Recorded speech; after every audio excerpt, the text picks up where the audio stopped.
지금 워싱턴에서 벌어지고 있는 일은 전쟁 그 자체보다도 더 흥미로워요. 겉으로 보면 미국과 이란이 전쟁 종식이 들어간 것처럼 보이는데, 하지만 백악관 내부에서는 완전히 다른 대화가 오가고 있어요. 한마디로 말하면 이것입니다. 어떻게 전쟁에서 빠져나올 것인가. 트럼프에게 전쟁은 정치적 독이에요. 트럼프 대통령이 가장 강력한 정치 자산은 바로 이거죠. 나는 전쟁을 시작하지 않는다. 나는 전쟁을 끝내는 대통령이다. 이 이미지는 그의 정치 브랜드의 핵심이에요. 그가 예전에 바이든을 공격할 때도 항상 같은 논리를 사용했습니다. 우크라이나 전쟁, 중동 갈등, 쓸데없는 전쟁에 미국을 끌어들였다. 그런데 지금 아이러니하게도 트럼프 자신이 더 큰 중동 전쟁의 중심에 서 있습니다. 전쟁이 2주차에 접어들면서 백악관 내부에서는 하나의 공포가 커지고 있어요. 정체성 위기. 참모들의 말은 단순합니다. 우리는 전쟁을 비판하며 집권했다. 그런데 우리가 더 큰 전쟁을 시작하면 중간 선거에서 할 말이 없어진다. 그래서 내부 전략이 바뀌고 있어요. 목표는 이미 달성했다. 이란 핵시설, 미사일 기지, 군사 인프라 이미 파괴했다는 서사를 만들고 지금 당장 미션 완료를 선언해야 한다는 압박이 트럼프에게 쏟아지고 있습니다. 하지만 진짜 문제는 전쟁이 아니라 유가죠. 미국 정치에서 유가는 단순한 경제 지표가 아니에요. 유권자들에게 유가는 대통령의 성적표입니다. 그래서 백악관 경제팀이 트럼프에게 올린 보고서가 있죠. 그 내용이 충격적이에요. 유가가 배럴당 $100를 넘는 상태가 한 달만 지속되면 연준의 금리 인하 계획은 무너지고 케빈 워시를 앉힌 이유가 사라지죠. 인플레이션이 다시 살아납니다. 그리고 그 순간 중간선거 판세가 완전히 뒤집힌다는 분석이에요. 심지어 보고서에는 이런 문장이 있었다고 합니다. 미국인이 주유소 가격판을 보며 트럼프를 원망하기 시작하면 어떤 군사적 승리도 정치적 패배를 막을 수 없다. 전쟁보다 무서운 것은 결국 주유소 가격판이죠. 경합주 의원들도 패닉에 빠졌는데 지금 백악관에는 전화가 쏟아지고 있어요. 공화당 하원 의원들입니다. 특히 펜실베니아, 미시간, 위스콘신 물가에 민감한 경합주 의원들이 집단 패닉 상태예요. 지금 그들의 메시지는 단순합니다. 유가 때문에 우리 지역구 민심이 무너지고 있어요. 트럼프. 전쟁을 멈추지 않으면 우리는 중간 선거에서 끝입니다. 공화당 의원들의 공포는 단순한 정치 계산이 아니에요. 갤런당 $5 휘발유 이 숫자가 나오는 순간 경제 대통령 이미지가 완전히 무너지는 겁니다. 그래서 트럼프가 갑자기 SNS에 전쟁은 거의 끝났다 이렇게 올린 이유가 군사 상황 때문이 아니에요. 그건 정치적 구두 개입, 시장과 의원들을 동시에 진정시키기 위한 메시지인 겁니다. 그런데 예상치 못한 문제가 터지죠. 이란이 호르무즈 해협에 기뢰를 뿌리기 시작한 겁니다. 트럼프는 전쟁이 이렇게 될 거라고 생각하지 않았어요. 압도적인 공군력, 미사일, 해군, 미국이 군사적으로 압도할 거라 생각했죠. 하지만 이란은 전혀 다른 전술을 사용했습니다. 비대칭 전쟁, 바로 기뢰가 여기서 등장하는 거예요. 이 전술의 문제는 생각보다 굉장히 심각합니다. 기뢰 제거에는 수개월이 걸려요. 그리고 그동안 미군 해군은 호르무즈 해협을 지켜야 합니다. 이건 단순한 군사 문제가 아니에요. 백악관 내부에서는 이런 분석이 나왔습니다. 이게 바로 우리가 피하려 했던 종식되지 않는 전쟁의 시작. 그래서 참모들이 트럼프에게 제안한 전략이 있어요. 조금 과장해서라도 미 해군이 유조선을 완벽하게 보호하고 있다라고 이런 메시지를 계속 내보내라는 겁니다. 유가를 눌러야 되기 때문이죠. 실제로 에너지 장관의 오보 해프닝도 이 과정에서 나온 거예요. 그래서 트럼프는 지금 이상한 전략을 쓰고 있습니다. 한편에서는 이렇게 말하죠. 전쟁은 거의 끝났다. 그런데 다른 한편에서는 이렇게 말합니다. 이란이 선을 넘으면 20배 더 강하게 공격할 것이다. 심지어 죽음과 불이 기다리고 있다. 이 극단적인 발언들은 단순한 감정 표현이 아니에요. 이건 정치적 블러핑. 실제로는 출구를 찾고 있는데 그 모습이 약하게 보이면 안 되기 때문입니다. 참모들의 논리는 명확해요. 우리가 나가는 것처럼 보이면 이란이 더 강하게 때린다. 그래서 나가는 순간에도 승리한 것처럼 나가야 되는 거죠. 그래서 월스트리트가 있는 결론. 이 모든 정보를 종합하면 하나의 그림이 보여요. 트럼프는 지금 승리라는 포장지를 씌운 탈출구를 필사적으로 만들고 있는 겁니다. 목표는 단순해요. 전쟁 종료 선언, 그리고 유가 안정, 가능하다면 3월 안에 끝내는 것. 그래서 우리들에게 중요한 포인트는 이 상황은 시장을 매우 이상하게 만들고 있어요. 왜냐하면 두 개의 힘이 충돌하고 있기 때문입니다. 트럼프의 입, 그리고 이란의 기뢰. 트럼프는 낙관적 메시지를 계속 던져요. 유가를 눌러야 되기 때문이죠. 하지만 이란의 기뢰 뉴스가 나올 때마다 시장은 다시 공포에 빠집니다. 그래서 앞으로의 시장은 극단적인 변동성이 들어갈 가능성이 높은 거죠. 그리고 지금 중동에서 벌어지고 있는 상황은 단순한 전쟁 뉴스로 보면 안 됩니다. 그 진실은 이건 누가 더 강한가의 싸움이 아니라 누가 더 오래 버티게 만들 수 있는가의 싸움이에요. 그리고 이 게임을 설계한 쪽은 바로 이란 혁명수비대 IRGC입니다. 26년 2월 말에 이란 최고 지도자 알리 하메네이와 고위 지도부가 제거되었죠. 보통 국가라면 이 정도면 정권이 붕괴합니다. 하지만 이란은 달라요. 이 나라는 정상적인 국가 행정 체계가 아니라 혁명 수비대 중심의 군사 국가이기 때문이에요. 핵심 권력은 IRGC, 이란 혁명 수비대입니다. 이 조직은 단순한 군대가 아니에요. 이란 경제의 50% 이상을 장악하고 있고 독자적인 정보기관을 가지고 있고 독자적인 금융망을 가지고 있습니다. 사실상 국가 안의 국가인 거죠. 그리고 하메네이는 죽기 전에 하나의 명령을 남겼어요. 중앙 통제가 끊기면 각 지역 사령관이 독자적으로 공격하라. 즉 이란 체제는 머리를 잘라도 다시 살아나는 괴물, 히드라 구조인 거예요. 그래서 이란은 미국과 정면 전쟁을 할 생각이 없습니다. 그들은 훨씬 더 잔인한 전략을 사용해요. 바로 소모전 전략이죠. 목표는 단 하나입니다. 미국이 전쟁에서 지게 하는 것이 아니라 미국이 스스로 지치게 만든다. 이란은 이런 계산을 해요. 드론 한 대 가격은 약 $10,000. 하지만 이를 막기 위해 미국이 사용하는 요격 미사일은 패트리어트 미사일, SM-6 미사일, 스탠더드 미사일이죠. 이 가격은 $200만에서 $500만. 즉 이란이 $10,000짜리 드론을 날리면 미국은 $20억 써야 됩니다. 이건 전쟁이 아니라 경제 파괴 게임인 거죠. 이란의 계산은 단순해요. 미국 미사일 재고가 바닥나는 순간 진짜 공격을 시작한다. 이란이 미국 본토를 공격할 필요는 없어요. 왜냐하면 세계 경제의 목줄이 하나 있기 때문이죠. 바로 호르무즈 해협. 이곳은 전 세계 석유 물동량의 약 20%가 지나가는 통로죠. 이란이 할 수 있는 행동은 방법은 간단합니다. 기뢰를 뿌리는 것. 기뢰는 바닷속에 설치하는 지뢰예요. 하지만 더 무서워요. 가격은 수백만 원. 하지만 파괴할 수 있는 대상은 수천억짜리 유조선, 수조원짜리 군함입니다. 더 무서운 건 존재 자체의 공포인 거죠. 기뢰가 1000개 있다는 소문만 돌아도 보험사가 바로 움직여요. 그리고 결과는 하나입니다. 유조선이 아예 항해를 멈추는 거예요. 이란은 미군처럼 거대한 함대를 쓰지 않습니다. 대신 비대칭 방식을 쓰죠. 예를 들어 민간 어선, 페르시아만에서 흔히 보이는 다우, 아라비아 전통 목선이죠. 이 배 뒤쪽에 슬라이드를 설치합니다. 밤이 되면 기뢰를 바다에 슬쩍 밀어 넣어요. 위성에서 보면 그냥 어선이에요. 또 다른 방식은 초소형 잠수정. 대표적인 것이 가디르급 초소형 잠수함이에요. 이란이 만든 잠수함이죠. 이 잠수함은 얕은 해저에 붙어서 기뢰를 설치하고 뺑소니 칩니다. 레이더에도 포착이 어려워요. 기뢰의 진짜 공포는 요즘 기뢰는 배가 부딪혀야 터지는 방식이 아니에요. 감은 기뢰입니다. 즉 배가 지나가는 것을 센서로 판단하는 거예요. 예를 들어 자기장, 철로 된 거대한 선박이 지나가면 자기장이 바뀝니다. 또 하나는 엔진 소리, 유조선 엔진의 특정 주파수로 인식하는 거죠. 그리고 마지막은 수압, 거대한 배가 지나가면 바닷물 압력이 변합니다. 세 가지가 동시에 감지되면 기뢰는 판단해요. 이건 진짜 유조선이다. 그리고 팡! 폭발하는 거죠. 왜 기뢰 제거가 어렵냐면 기뢰 제거는 모래밭에서 바늘 찾기예요. 호르무즈 해협 바닥에는 모래, 바위, 폐기물 뒤섞여 있죠. 수온화로 찾으면 수많은 물체가 보입니다. 그 중에서 진짜 기뢰인지 확인해야 돼요. 그래서 수중 드론을 보내 폭약을 붙이고 하나씩 터트립니다. 기뢰가 1000개라면 이 작업을 1000번 반복해야 되는 거예요. 그래서 미 해군 제독들이 말하죠. 최상의 조건에서도 수주가 걸린다. 그리고 여기서 이란의 또 무서운 점이 드러나는데 기뢰는 시작일 뿐입니다. 이란은 또 다른 전술을 써요. 벌떼 고속정 공격이 있죠. 수십 대, 수백 대의 고속정이 사방에서 동시에 공격합니다. 미 해군 이스함도 수백 개 목표물을 동시에 처리하면 과부하가 걸려요. 그리고 초소형 잠수정 매복이 있죠. 엔진을 끄고 해저에 붙어있다가 군함이 지나가면 어뢰 한 발, 그리고 휙 사라집니다. 미사일 치고 빠지기도 있는데 해안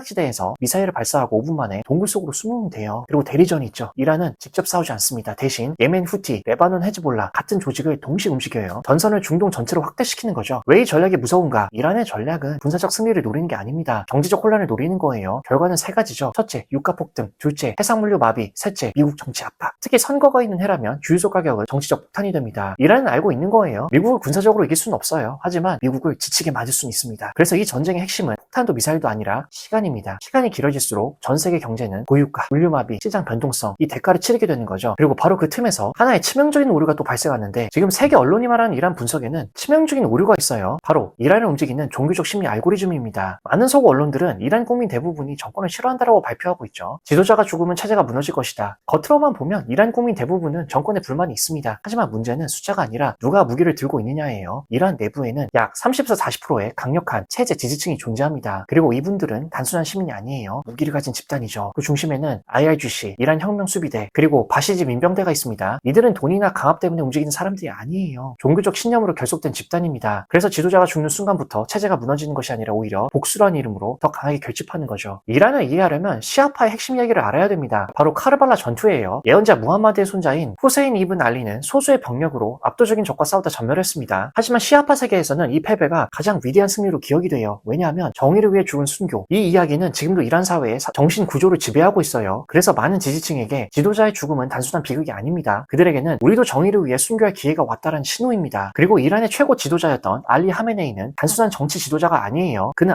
아야톨라입니다. 즉 수십만 명의 종교적 추종자를 가진 종교 지도자였던 거죠. 그래서 그의 죽음은 단순한 정치 사건이 아니라 종교 세계 전체에 충격을 준 거예요. 이 영향은 이란 국경을 넘습니다. 이라크, 파키스탄, 레바논, 사우디, 전 세계 시아파 공동체가 이 사건을 신성한 복수의 시작으로 받아들일 가능성이 있어요. 즉 전쟁은 미국 대 이란이 아니라 미국 대 시아파 네트워크로 확장되는 거죠. 즉 진짜 문제는 기뢰가 아니라 죽기를 각오한 사람들입니다. 이란 지지층 일부는 폭탄을 실은 보트로 군함이나 유조선에 돌진할 수 있어요. 이것이 바로 순교 공격이죠. 기뢰는 제거할 수 있습니다. 하지만 죽음을 두려워하지 않는 사람은 제거하기 어려워요. 그래서 호르무즈 해협은 단순한 해협이 아니라 순교자들의 바다가 될 수 있는 거죠. 그래서 이 상황이 길어지면 시장에 세 가지 충격이 올 수가 있는데 첫 번째는 고유가, 두 번째는 해상물류 마비, 세 번째는 환율 변동이죠. 특히 에너지 의존도가 높은 국가들은 큰 압박을 받습니다. 대표적인 예가 한국이죠. 외국인 자금이 빠지기 시작하면 삼성전자, SK하이닉스, ATM 현금 인출기에서 돈이 빠져나가듯 계속 지폐가 빠져나가는 거죠. 즉 지금 중동에서 벌어지는 일은 단순한 군사 충돌이 아니에요. 이것은 종교적 신념, 정치적 계산, 그리고 글로벌 자본, 이 세 개가 충돌하는 지정학적 화산입니다. 이 전쟁에서 중요한 건 누가 더 강한가가 아니고 누가 더 오래 버티는 거고, 그리고 바로 그 시간 속에서 다음 세계 질서와 다음 금융시장의 승자가 결정되는 거죠. 그렇기 때문에 지금 중동에서 벌어지는 이 전쟁의 진짜 결말은 전장이 아니라 여기서 결정이 될 수 있는데 바로 세계 패권을 바꾸는 거래, G2 그랜드 바겐이죠. 미국과 중국의 거래. 이 거래의 핵심은 단순해요. 미국 미국은 중국의 에너지 목줄을 잡고 있다고 믿고 있고 중국은 이란의 군사행동을 멈추게 할 수 있습니다. 그리고 그 대가로 세계 경제 질서 일부가 다시 쓰이는 거죠. 현재 중동 위기의 핵심은 단 하나죠. 바로 호르무즈 해협. 이곳은 전 세계 석유 물동량의 20%가 지나가잖아요. 그리고 지금 이곳에는 이란이 설치한 규례가 있습니다. 문제는 여기서 끝나지 않아요. 이 규례 때문에 가장 큰 타격을 받는 나라는 이란도 미국도 아닌 바로 에너지 수입 국가들이죠. 그리고 미국은 그 중에 하나로 중국을 뽑고 있어요. 왜냐하면 중국은 세계 최대의 에너지 수입국 중 하나이기 때문이죠. 다만 중국도 이제는 수입량은 많지만 석탄, 러시아 파이프라인, 전기차, 에너지 다변화라는 여러 가지 완충 장치가 있죠. 아프긴 하지만 죽진 않아요. 즉 한간에서의 중국이 최대 피해자라는 말은 미국의 전략적 희망사항이 섞인 말이기도 한 거죠. 그리고 실제로도 이 봉쇄가 오래되면 중국도 어느 정도는 제조 원가가 높아져서 경제적 고통을 받을 수는 있습니다. 하지만 그렇게 단기간에 쉽게 무너지진 않는 거죠. 오히려 한국이나 일본이 사망 위기가 올 수가 있는데 왜냐하면 에너지 자급률이 10에서 20%대이고 모든 원유와 가스를 바닷길에 의존하고 있잖아요. 이 지점에서는 중국보다 우리나라나 일본이 훨씬 더 위험할 수 있는 거죠. 그래서 이번 G2 회담에서 미국은 중국에게 이렇게 말을 하는 거죠. 시진핑 주석, 중국 내 공장이 출혈 없이 돌아가길 원한다면 이란을 멈춰주세요. 하지만 중국도 빈손은 아니죠. 왜냐하면 중국은 이란 경제의 가장 큰 후원자입니다. 특히 IRGC, 이란 혁명수비대 핵심 자금은 중국이 사주는 석유에서 나오죠. 즉 중국은 이란에게 이렇게 말할 수 있어요. 기회를 치우지 않으면 이란 분들의 석유를 사기 어려울 수도 있습니다. 이란 체제의 재정 기반을 끊을 수 있는 카드를 중국이 쥐고 있는 거죠. 그래서 만들어지는 거래가 미국과 중국이 테이블에 앉으면 대화는 이렇게 흘러갑니다. 미국이 이란 기회를 치워주세요. 중국은 그 대신 우리에게 뭘 줄 것인가? 그래서 등장하는 것이 바로 그랜드 바겐. 미국은 중국 관세 일부를 완화하거나 반도체 수출 규제를 일부 완화하거나 대만 현상 유지를 약속할 수 있는 거죠. 그렇다면 중국은 이란에게 압력을 넣어서 기뢰 제거를 협조해달라, 군사행동을 중단해달라, 이걸 만들어낼 수가 있습니다. 전쟁을 꺼내는 것처럼 보이지만 경제 질서를 거래하는 거죠. 다만 이 거래에서도 예상치 못한 변수가 존재하는데 바로 이란 내부 통제 문제죠. 혁명수비대 내부에는 순교를 기념으로 가진 강경파가 있잖아요. 이들이 중국의 명령을 따르지 않을 가능성도 존재를 해요. 그리고 두 번째는 미국 내부 정치죠. 중국과 거래했다는 사실이 알려지면 미국 강경파는 적과 협상했다. 트럼프에게는 이것 또한 불리할 수 있는 겁니다. 하지만 시장은 이 모든 정치보다 빠르게 반응할 수 있죠. 만약 어느 날 미중 정상회담 긴급 발표 이런 뉴스가 뜨면 시장 해석은 단순해요. 전쟁이 끝나기 시작했다. 그 순간 벌어지는 일은 유가 하락 그리고 기술주 폭등입니다. 반대로 정유주와 해운주, 방산주는 그동안의 상승을 반납을 하겠죠. 즉 이번 협상 테이블에서 미국은 중국의 에너지를 잡고 있다고 믿고 싶고 중국은 이란의 돈줄을 잡고 있습니다. 그래서 이 전쟁의 결말은 폭격으로 끝나는 것이 아니라 거래로 끝날 가능성이 있어요. 그리고 그 거래가 이루어지는 순간이 주식시장을 전쟁 모드에서 단기 성장 모드로 다시 전환시켜주는 국면이 되겠죠. 그런데 만약 이란 혁명수비대가 중국의 말조차 안 듣는다. 이 사태가 계속 장기화된다. 그렇다면 중단기적으로 꼭 봐야 될 섹터가 있는데 호르무즈 해협이 계속 막혀있는 시나리오라면 미국 셰일가스 업체에 대한 투자는 가장 정석적이면서 가장 강력한 해치 수단이 될 수가 있어요. 왜냐하면 에너지 패권의 이동이 있을 수밖에 없는데 중동의 공급망이 붕괴될 때 즉각적으로 생산량을 늘려서 그 공백을 메울 수 있는 유일한 나라는 미국이죠. 미국은 전세계 원유 및 가스 생산량 1위 국가입니다. 호르무즈 해협 봉쇄로 국제 유가가 계속 치솟으면 미국 내수 가격과 가스 가격도 동반 상승하죠. 셰일 업체들은 더 비싼 가격에 팔 수 있어 이익이 폭발합니다. 트럼프의 드릴 베이비 드릴 정책이 여기서 키킨 하는데 트럼프 행정부가 환경 규제를 철폐하고 공공부지 시추를 허용하면서 셰일 산업을 전폭적으로 지원하죠. 인허가 속도가 빨라지고 비용은 낮아집니다. 유럽과 아시아, 한국, 일본 등 중동산 기름을 못 구하게 되면 미국산 LNG와 원유에 매달릴 수밖에 없는 거죠. 미국 셰일 업체는 단순한 에너지 회사를 넘어 지정학적 구원자가 되는 거예요. 셰일 업체는 크게 세 부류로 나눌 수 있는데 대형 통합 에너지사, 가장 안정적이면 실추부터 정제, 판매까지 다 하죠. 엑슨모빌, 쉐브론 등이 여기에 해당이 돼요. 그리고 셰일 전문 생산기업, 유가와 가스 가격 상승에 가장 민감하게 반응하면서 주가 탄력성이 큽니다. 옥시덴탈은 워런 버핏이 집중 매수한 기업으로 유명하죠. 미국 내 셰일층인 퍼미안 분지에서 가장 효율적인 생산력을 보유하고 있습니다. EOG 리소스는 셰일계 애플로 불릴 만큼 기술력이 뛰어나죠. 생산 원가가 낮아 유가가 조금만 올라도 수익이 극대화됩니다. 그 외에도 다이아몬드백 에너지 등은 퍼미안 분지에 집중된 순수 셰일 강자죠. 그리고 천연가스 및 LNG 전문 기업도 있죠. 기름보다 북미 외 가스 수출, LNG에 특화된 기업들. 셰니에르 에너지 등은 미국 최대 LNG 수출 터미널 운영사죠. 셰일 가스를 액화해 배에 실어보내는 길목을 지키고 있어서 유럽과 아시아가 가스를 원할수록 돈을 법니다. 물론 이 부분은 중단기적인 기회인 게 트럼프가 셰일 생산을 대폭 늘리면 공급이 과잉되면서 미국과 이란이 갑자기 극적으로 합의하거나 기회가 예상보다 빨리 치워지면 유가는 하루아침에 폭락할 수 있습니다. 셰일주는 변동성이 매우 큰 거죠. 즉 전쟁으로 중동 기름이 막히면 결국 세상은 미국 셰일가스 앞에 줄을 서게 되는 게 팩트예요. 하지만 트럼프의 공급 확대 정책이 유가를 누를 수 있다는 점을 고려하면 한 번에 몰빵하기보다는 유가 변동을 보며 분할 매수하는 전략도 있을 수 있는 거죠. 한국 주식들, 기름주들이 요즘 난리잖아요. 다만 미국 본토의 셰일 업계가 훨씬 직접적이고 강력한 수익 구조를 가지고 있는 거는 부인할 수 없는 사실입니다. 그리고 이 모든 아사리판 이후에 앞으로 꼭 주목해야 될 미국, 러시아, 중국, 한국 모두가 원하고 있는 새로운 투자 기회가 열릴 수 있는데 바로 세계 물류의 새로운 길, 북극 항로죠. 지금 세계 해상 물류는 하나의 거대한 문제에 부딪혔어요. 중동 때문이죠. 근본 호르무즈 해협 사태가 이를 방지합니다. 유조선이 지나가는 길목마다 위험이 생기고 있어요. 그리고 홍해를 지나 지중해로 들어가는 길, 수에즈 운하죠. 이 두 길은 세계 물류의 심장입니다. 하지만 지금 기뢰, 드론, 해상 공격 이것 때문에 운임이 폭등하고 선박 보험료가 치솟고 있잖아요. 그렇게 되면 세계는 하나의 질문을 던지기 시작하죠.